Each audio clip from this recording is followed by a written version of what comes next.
Ganito pala kalaki ang kontrata ni Ja Morant sa Memphis Grizzlies noong 2025.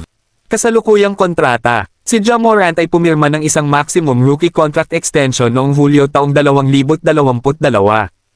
Ang kontratang ito ay nagkakahalaga ng humigit kumulang $194 million para sa 5 taon.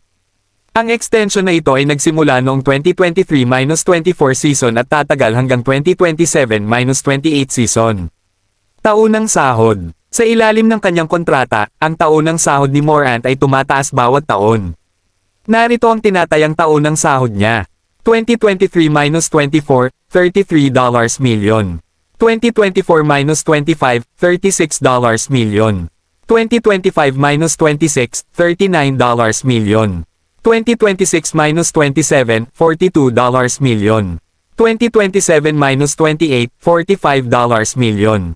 Kabuuang halaga ng kontrata. Kung susumayan natin ang kabuuan ng kanyang kontrata mula 2023 hanggang 2028, makikita natin na siya ay nakatakdang kumita ng humigit kumulang $194 million sa loob ng 5 taon.